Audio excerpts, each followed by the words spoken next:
Class 11 आरोह में हम लोग पद्य पढ़ेंगे। अब कबीरदास और मीराबाई के बाद जो तीसरा प्रकरण है आपका राम नरेश त्रिपाठी का, वो आपके सिलेबस में नहीं है, इसलिए हम लोग सुमित्रा नंदन पंत की कविता पढ़ेंगे।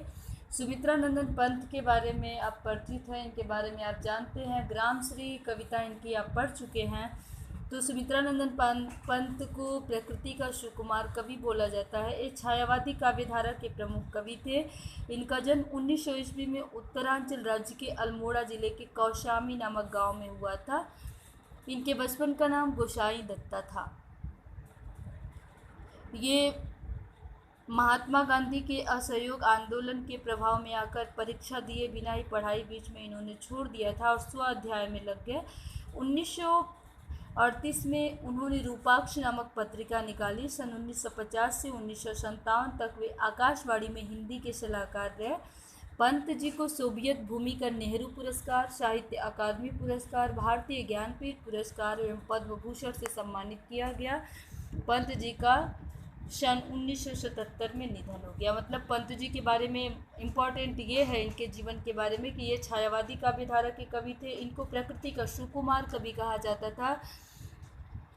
ये अरविंद दर्शन से प्रभावित थे। अरविंद दर्शन का इनके ऊपर काफ़ी प्रभाव था, इसलिए अध्यात्मवादी भी हैं। प्रकृति का सुकुमार कवि इसलिए कहा जाता है कि इन्होंने प्रकृति का अत्यंत बारीकी से सूक्ष्म निरीक्षण करके उसका चित्रण किया है। तो इनको अनेक पुरस्कार भी दिए गए हैं। आगे इनकी प्रमुख रचनाएं हैं वीणा, ग्रंथि, पल्लव, गुंजन, युगांत, युगवाणी, ग्राम्या, स्वर्ण कला और बूढ़ा चाँद, उत्तरा, चिदम्बरा, लोकायतन आदि। काव्य के अतिरिक्त उन्होंने कहानी, आलोचना, आत्मकथा आदि गद्य विधाओं में भी लिखा। मतलब वो काव्य के साथ गद्य की भी रचना किए हैं। साहित्यिक विशेषताएं हैं कि ये छायावादी कवियों में सुमित्रा नंदन पंत का प्रधान स्थान है, महत्वपूर्ण स्थान है इनका। ये मैं पहले ही बता दी हूँ। अरविंद दर्शन से प्रभावित अध्यात्म होगा, अध्यात्मवादी थे। फिर दिया है कि भाषा शैली इनकी अत्यंत सजीव एवं चित्रमयी है। चित्रमयी मतलब होता है ऐसा लिखे हैं जिसको पढ़ के लगता है कि वो चित्र हमारी आंखों के सामने दृष्टिगत हो रहा है। उन्होंने अपनी भाषा में तत्सम शब्दों का प्रयोग अधिक मात्रा में किया है। उनकी शैली चित्रमयी, भावमयी और प्रवाहमयी है।